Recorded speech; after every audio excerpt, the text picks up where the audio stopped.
Hello दोस्तों, मैं मुंशी प्रेमचंद की एक और कहानी आप लोगों के लिए लेकर आई हूँ। इस कहानी का नाम है कामना तरु। बहुत ही अच्छी कहानी है। इस कहानी में मुंशी जी ने दो प्रेमियों की प्रेम कहानी का वर्णन किया है, जो मरने के बाद भी अलग न हो सके, मरने के बाद भी दोनों साथ साथ रहे। दिल को छू लेने वाली प्रेम कहानी है। इसे पूरा एंड तक ज़रूर सुनना। कहानी बहुत ही अच्छी है।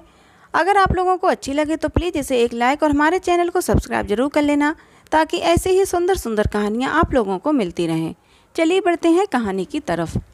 राजा इंद्रनाथ का देहांत हो जाने के बाद कुंवर राजनाथ को शत्रुओं ने चारों ओर से ऐसा दबाया कि उन्हें अपने प्राण लेकर एक पुराने सेवक की शरण जाना पड़ा, जो एक छोटे से गांव का जागीरदार था। कुंवर स्वभाव से ही शांति प्रिय, रसिक, हंस खेलकर समय काटने वाले युवक थे। रण क्षेत्र की अपेक्षा कवित के क्षेत्र में अपना चमत्कार दिखाना उन्हें अधिक प्रिय था। रसिक जनों के साथ किसी वृक्ष के नीचे बैठे हुए काव्य चर्चा करने में उन्हें जो आनंद मिलता था, वो शिकार या राज दरबार में नहीं। इन पर्वतमालाओं से घिरे इस गांव में आकर उन्हें जिस शांति और आनंद का अनुभव हुआ, उसके बदले में वो ऐसे कई राज्य त्याग कर सकते थे। ये पर्वतमालाओं की मनोहर छटा, ये नेत्र रंजक हरियाली, ये जल प्रभा की मधुर बीड़ा, ये पक्षियों की मीठी बोलियाँ, ये मृग शावकों की छलांगें, ये बछड़ों की कलेलें, ये ग्राम निवासियों की बलोचित सरलता, ये रमणियों की संकोच में चपलता, ये सभी बातें उनके लिए नई थीं। पर इन सब से बढ़कर जो वस्तु उनको आकर्षित करती थी, वो जागीरदार की युवती कन्या चंदा थी। चंदा घर का सारा कामकाज आप ही करती थी। उसको माता की गोद में खेलना नसीब ही न हुआ था। पिता की सेवा ही में रत रहती थी। उसका विवाह इसी साल होने वाला था कि इसी बीच में कुंवर जी ने आकर उसके जीवन में नवीन भावनाओं और आशाओं को अंकुरित कर दिया। उसने अपने पति का जो चित्र मन में खींच रखा था, वही मानो रूप धारण करके उसके सम्मुख आ गया। कुंवर की आदर्श रमणी भी चंदा ही के रूप में अवतरित हो गई। लेकिन कुंवर समझते थे, मेरे ऐसे भाग्य कहाँ। चंदा भी समझती थी, कहाँ ये और कहाँ मैं। दोपहर का समय था और जेठ का महीना। खपरेल का घर भट्टी की भांति तपने लगा। खस की टट्टियों और तहखानों में रहने वाले राजकुमार का चित्त गर्मी से इतना बेचैन हुआ कि वो बाहर निकल आए और सामने के बाग में जाकर एक घने वृक्ष की छांव में बैठ गए। सहसा उन्होंने देखा, चंदा नदी से जल की गागल लिए चली आ रही है। नीचे जलती हुई रेत थी, ऊपर जलता हुआ सूरज। लू से देह झुलसी जाती थी। कदाचित इस समय प्यास से तड़पते हुए आदमी की भी नदी तक जाने की हिम्मत न पड़ती। चंदा क्यों पानी लेने गई थी? फिर इस समय वो क्यों पानी लेने गई थी? कुंवर दौड़कर उसके पास पहुँचे और उसके हाथ से गागर छीन लेने की चेष्टा करते हुए बोले, मुझे दे दो और भागकर छांव में चली जाओ। इस समय पानी का क्या काम था?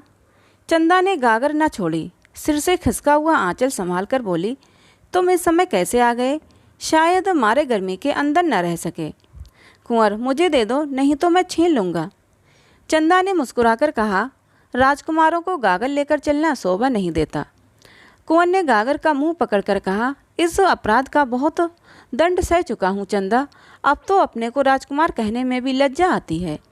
चंदा, देखो धूप में खुद हैरान होते हो और मुझे भी हैरान करते हो। गागर छोड़ दो, सच कहती हूँ, पूजा का जल है। कुंवर, क्या मेरे ले जाने से पूजा का जल अपवित्र हो जाएगा? चंदा, अच्छा भाई नहीं मानते तो तुम ही ले चलो। कुंवर गागर लेकर आगे आगे चले, चंदा पीछे पीछे होली। बगीचे में पहुँचे तो चंदा एक छोटे से पौधों के पास आकर बोली, इसी देवता की पूजा करनी है, गागर रख दो। कुंवर ने आश्चर्य से पूछा, यहाँ कौन देवता है चंदा? मुझे तो नजर नहीं आता। चंदा ने पौधों को सींचते हुए कहा, यही तो मेरे देवता हैं। पानी पीकर पौधों की मुरझाई हुई पत्तियां हरी हो गईं, मानो उनकी आंखें खुल गई हों। कुंवर ने पूछा, ये पौधा क्या तुमने लगाया है चंदा? चंदा ने पौधों को एक सीधी लकड़ी से बांधते हुए कहा, हाँ, उसी दिन तो जब तुम यहाँ आए। यहाँ पहले मेरी गुड़ियों का घरौंदा था। मैंने गुड़ियों पर छां करने के लिए अमोला लगा दिया था, फिर मुझे इसकी याद नहीं रही। घर के काम धंधों में भूल गई। जिस दिन तुम यहाँ आए, मुझे न जाने क्यों इस पौधे की याद आ गई। मैंने आकर देखा तो वो सूख गया था। मैंने तुरंत पानी लाकर इसे सींचा तो कुछ कुछ ताज़ा होने लगा। तब से इसे सींचती हूँ, देखो कितना हरा भरा हो गया है। ये कहते कहते उसने सिर उठाकर कुंवर की ओर ताकते हुए कहा, और सब काम भूल जाऊं पर इस पौधे को पानी देना नहीं भूलती। तुम ही इसके प्राणदाता हो, तुम ही ने आकर इसे जिला दिया, नहीं तो बेचारा सूख गया होता। यह तुम्हारे शुभ आगमन का स्मृति चिन्ह है, जरा इसे देखो, मालूम होता है हंस रहा है। मुझे तो जान पड़ता है कि ये मुझसे बोलता है। सच कहती हूँ, कभी ये रोता है, कभी हंसता है, कभी रूठता है। आज तुम्हारा लाया हुआ पानी पाकर ये फूला नहीं समाता, एक एक पत्ता तुम्हें धन्यवाद दे रहा है। कुंवर को ऐसा जान पड़ा मानो वो पौधा कोई नन्हा सा क्रीड़ाशील बालक है। जैसे चुंबन से प्रसन्न होकर बालक गोद में चढ़ने के लिए दोनों हाथ फैला देता है, उसी भांति ये पौधा भी हाथ फैलाए जान पड़ा। उसके एक एक अणु में चंदा का प्रेम झलक रहा था। चंदा के घर में खेती के सभी औजार थे। कुंवर एक फावड़ा उठा लाए और पौधों का एक थाला बनाकर चारों ओर ऊंची मेड़ लगा दी। फिर खुरपी लेकर अंदर की मिट्टी को गोंद दिया। पौधा और भी लहलहा उठा। चंदा बोली, कुछ सुनते हो क्या कह रहा है? कुंवर ने मुस्कुराकर कहा, हाँ, कहता है अम्मा की गोद में बैठूंगा। चंदा, नहीं, कह रहा है इतना प्रेम करके भूल न जाना। मगर कुंवर को अभी राजपुत्र होने का दंड भोगना बाकी था। शत्रुओं को न जाने कैसे उनकी टोह मिल गई। इधर तो हित चिंतकों के आग्रह से विवश होकर बूढ़ा कुबेर सिंह चंदा और कुंवर के विवाह की तैयारियां कर रहा था। उधर शत्रुओं का एक दल सिर पर आ पहुंचा। कुंवर ने उसे पौधों के आसपास फूल पत्तों लगाकर एक फुलवाड़ी सी बना दी थी। पौधों को सींचना अब उनका काम था। प्रातःकाल वो कंधों पर कावड़ रखे नदी से पानी ला रहे थे कि 10-12 आदमियों ने उन्हें रास्ते में घेर लिया। कुबेर सिंह तलवार लेकर दौड़ा, लेकिन शत्रुओं ने उसे मार गिराया। अकेला अस्त्रहीन कुंवर क्या करता? कंधों पर कावड़ रखे हुए बोला, अब क्यों मेरे पीछे पड़े हो भाई? मैंने तो सब कुछ छोड़ दिया। सरदार, हमें आपको पकड़ ले जाने का हुक्म है। तुम्हारा स्वामी मुझे इस दशा में नहीं देख सकता। खैर, अगर धर्म समझो तो कुबेर सिंह की तलवार मुझे दे दो, अपनी स्वाधीनता के लिए लड़कर प्राण दूं। इसका उत्तर यही मिला कि सिपाहियों ने कुंवर को पकड़कर मुश्कें कस दी और उन्हें एक घोड़े पर बिठाकर घोड़े को भगा दिया। कांवर वहीं की वहीं पड़ी रह गई। उसी समय चंदा घर से निकली, देखा कांवर पड़ी हुई है और कुंवर को लोग घोड़े पर बिठाए जा रहे हैं। चोट खाए हुए पक्षी की भांति वो कई कदम दौड़ी, फिर गिर पड़ी। उसकी आंखों में अंधेरा छा गया। सहसा उसकी दृष्टि पिता की लाश पर पड़ी। वो घबराकर उठी और लाश के पास जा पहुंची। कुबेर अभी मरा न था, प्राण आंखों में अटके हुए थे। चंदा को देखते ही छीड़ स्वर में बोला, बेटी कुंवर। इसके आगे वो कुछ न कह सका, प्राण निकल गए। पर इस शब्द कुंवर ने उसका आशय प्रकट कर दिया था। 20 बरस बीत गए, कुंवर कैद से न छूट सके। ये एक पहाड़ी किला था, जहाँ तक निगाह जाती पहाड़ियाँ ही पहाड़ियाँ नजर आती। किले में उन्हें कोई कष्ट न था। नौकर चाकर, भोजन, वस्त्र, सैर शिकार, किसी बात की कमी न थी। पर उस वियोग अग्नि को कौन शांत करता जो नित्य कुंवर के हृदय में जला करती थी। जीवन में अब उनके लिए कोई आशा न थी, कोई प्रकाश न था। अगर कोई इच्छा थी तो यही कि एक बार उस प्रेम तीर्थ की यात्रा कर लें जहाँ उन्हें सब कुछ मिला जो मनुष्य को मिल सकता है। हाँ, उनके मन में एकमात्र यही अभिलाषा थी कि उन पवित्र स्मृतियों से रंजित भूमि के दर्शन करके जीवन का उसी नदी के तट पर अंत कर दें। वही नदी का किनारा, वही वृक्ष का कुंज, वही चंदा का छोटा सा सुंदर घर उसकी आंखों में फिरा करता। और वो पौधा जिसे उन दोनों ने मिलकर सींचा था, उसमें तो मानो उसके प्राण ही बसते थे। क्या वो दिन भी आएगा जब वो उस पौधे को हरी हरी पत्तियों से लदा हुआ देखेगा? कौन जाने वो अब है भी या सूख गया। कौन अब उसको सींचता होगा? चंदा इतने दिनों अविवाहित थोड़ी बैठी होगी, ऐसा संभव भी तो नहीं। उसे अब मेरी सुध भी न होगी। हाँ, शायद कभी अपने घर की याद खींच लाती हो तो पौधों को देखकर उसे मेरी याद आ जाती हो। मुझ जैसे अभागे के लिए इससे अधिक वो और कर ही क्या सकती है। उस भूमि को एक बार देखने के लिए वो अपना जीवन दे सकता था, पर यह अभिलाषा पूरी न होती थी। आहा, एक युग बीत गया। शोक और नैराश्य ने उठती जवानी को कुचल दिया। न आँखों में ज्योति रही, न पैरों में शक्ति। जीवन क्या था? एक दुखदायी स्वप्न था। उस सघन अंधकार में उसे कुछ न सूझता था। बस जीवन का आधार एक अभिलाषा थी, एक सुखद स्वप्न जो जीवन में न जाने कब उसने देखा था। एक बार फिर वही स्वप्न देखना चाहता था। फिर उसकी अभिलाषाओं का अंत हो जाएगा, उसे कोई इच्छा न रहेगी। सारा अनंत भविष्य, सारी अनंत चिंताएं इसी एक स्वप्न में लीन हो जाती थीं। उसके रक्षकों को अब उसकी ओर से कोई शंका न थी, उन्हें उस पर दया आती थी। रात को पहरे पर केवल कोई एक आदमी रह जाता था और लोग मीठी नींद सोते थे। कुंवर भाग सकता है, इसकी कोई संभावना, कोई शंका न थी। यहाँ तक कि एक दिन ये सिपाही भी निशंका होकर बंदूक लिए लेटा रहा। निंद्रा किसी हिंसक पशु की भांति ताक लगाए बैठी थी, लेटते ही टूट पड़ी। कुंवर ने सिपाही की नाक की आवाज़ सुनी, उसका हृदय बड़े बेग से उछलने लगा। ये अवसर आज कितने दिनों के बाद मिला था। वो उठे, मगर पांव थर थर काँप रहे थे। बरामदे के नीचे उतरने का साहस न हो सका। कहीं इसकी नींद खुल गई तो हिंसा उसकी सहायता कर सकती थी। सिपाही की बगल में उसकी तलवार पड़ी थी, पर प्रेम का हिंसा से बैर है। कुंवर ने सिपाही को जगा दिया। वो चौंकर उठ बैठा। रहा सहा संशय भी उसके दिल से निकल गया। दूसरी बार जो सोया तो खर्राटे लेने लगा। प्रातःकाल जब उसकी निंद्रा टूटी तो उसने लपककर कुंवर के कमरे में झांका। कुंवर का पता न था। कुंवर इस समय हवा के घोड़े पर सवार कल्पना की द्रुत गति से भागा जा रहा था, उस स्थान को जहां उसने सुख स्वप्न देखा था। किले में चारों ओर तलाश हुई, नायक ने सवार दौड़ाए पर कहीं पता न चला। पहाड़ी रास्तों का काटना कठिन, उस पर अज्ञातवास की कैद, मृत्यु के दूत पीछे लगे हुए जिनसे बचना मुश्किल। कुंवर को कामना तीर्थ में महीनों लग गए। जब यात्रा पूरी हुई तो कुंवर में एक कामना के सिवा और कुछ शेष न था। दिन भर की कठिन यात्रा के बाद जब वो उस स्थान पर पहुंचे तो संध्या हो गई थी। वहां बस्ती का नाम भी न था। 2-4 टूटे फूटे झोंपड़े उस बस्ती के चिन्ह स्वरूप शेष रह गए थे। वो झोंपड़ा जिसमें कभी प्रेम का प्रकाश था, जिसके नीचे उन्होंने जीवन के सुखमय दिन काटे थे, जो उनकी कामनाओं का आगार और उपासना का मंदिर था, अब उनकी अभिलाषाओं की भांति भग्न हो गया था। झोंपड़े की भग्नावस्था मूक भाषा में अपनी करुण कथा सुना रही थी। कुंवर उसे देखते ही चंदा चंदा पुकारते हुए दौड़े।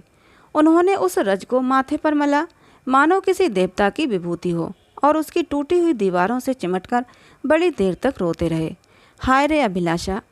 वो रोने ही के लिए इतनी दूर से आए थे। रोने की अभिलाषा इतने दिनों से उन्हें विकल कर रही थी, पर इस रुदन में कितना स्वर्गीय आनंद था। क्या समस्त संसार का सुख इन आंसुओं की तुलना कर सकता था? तब वो झोंपड़े से निकले। सामने मैदान में एक वृक्ष हरे हरे नवीन पल्लवों को गोद में लिए मानो उनका स्वागत करने खड़ा था। ये वही पौधा है जिसे आज से 20 वर्ष पहले दोनों ने आरोपित किया था। कुंवर उन्मत्ता की भांति दौड़े और जाकर उस वृक्ष से लिपट गए, मानो कोई पिता अपनी मातृहीन पुत्र को छाती से लगाए हुए हो। वो उसी प्रेम की निशानी है, उसी अक्षय प्रेम की, जो इतने दिनों के बाद आज इतना विशाल हो गया है। कुंवर का हृदय ऐसा हो उठा मानो इस वृक्ष को अपने अंदर रख लेगा, जिसमें उसे हवा भी न लगने पाए। उसके एक एक पल्लव पर चंदा की स्मृति बैठी हुई दिखाई दी। पक्षियों का इतना रम्य संगीत क्या कभी उन्होंने सुना था? उनके हाथों में दम न था। सारी देह भूख, प्यास और थकान से शिथिल हो रही थी, पर वो उस वृक्ष पर चढ़ गए। इतनी फुर्ती से चढ़े कि बंदर भी न चढ़ता। सबसे ऊंची फुनगी पर बैठकर उन्होंने चारों ओर गर्वपूर्ण दृष्टि डाली। यही उनकी कामनाओं का स्वर्ग था। सारा दृश्य चंदामय हो रहा था। दूर की नीली पर्वत श्रेणियों पर चंदा बैठी गा रही थी। आकाश में तैरने वाली लालिमाई नौकाओं पर चंदा ही उड़ी जाती थी। सूर्य की श्वेत पीत प्रकाश की रेखाओं पर चंदा ही बैठी हंस रही थी।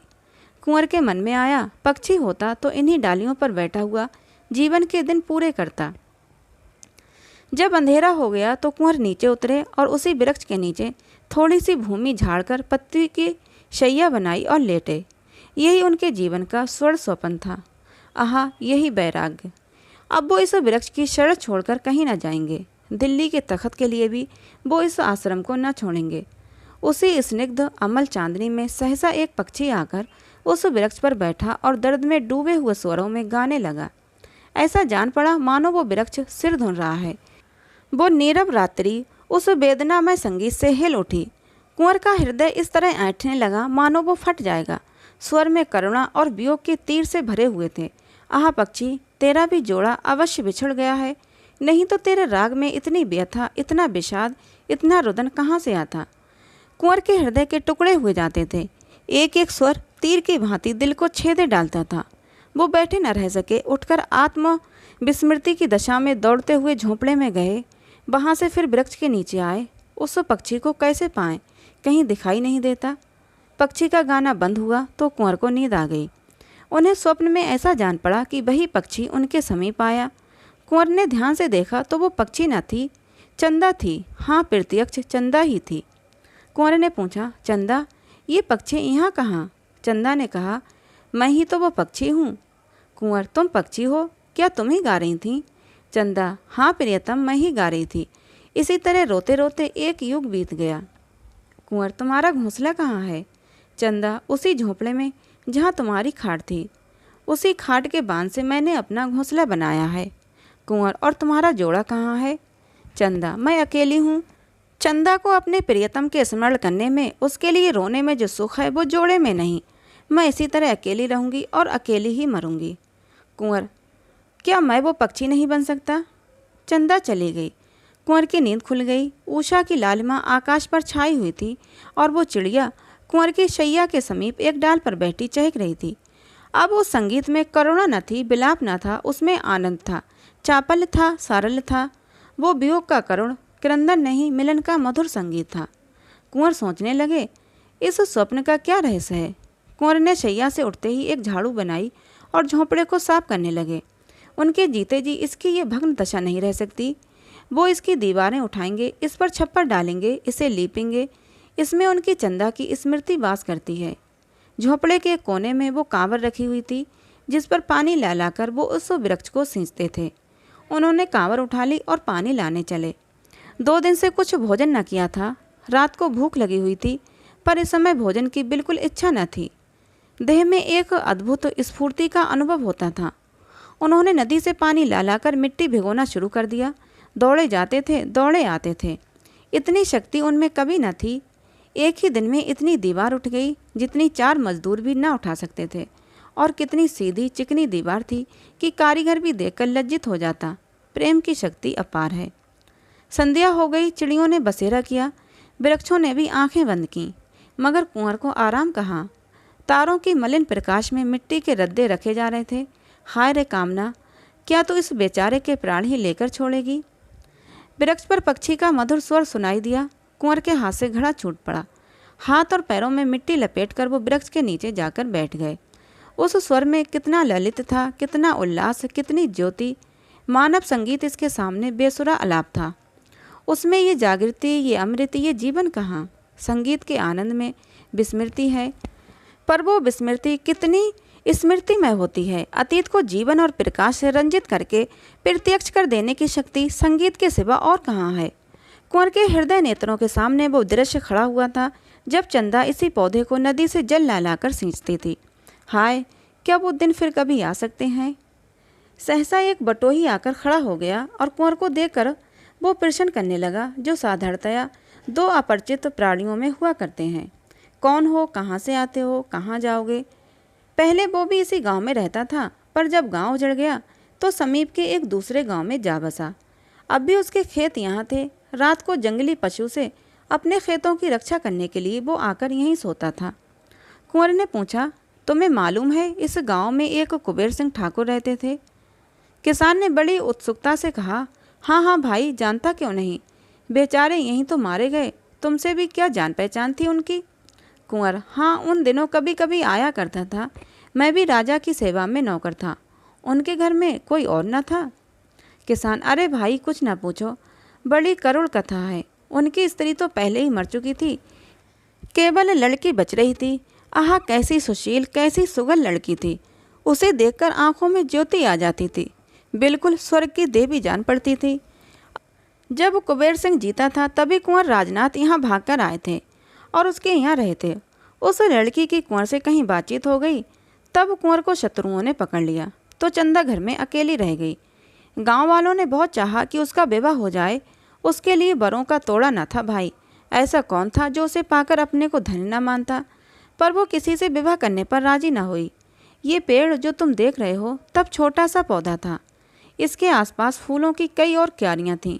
इन्हीं को गोड़ने, निराने, सींचने में उसका दिन कटता था। बस यही कहती थी कि हमारे कुंवर आते होंगे। कुंवर की आंखों से आंसू की वर्षा होने लगी। मुसाफिर ने जरा दम लेकर कहा, दिन दिन घुलती जाती थी, तुम्हें विश्वास न आएगा भाई, उसने 10 साल इसी तरह काट दिए। इतनी दुर्बल हो गई थी कि पहचानी न जाती थी, पर अब भी उसे कुंवर साहब के आने की आशा बनी हुई थी। आखिर एक दिन इसी वृक्ष के नीचे उसकी लाश मिली। ऐसा प्रेम कौन करेगा भाई।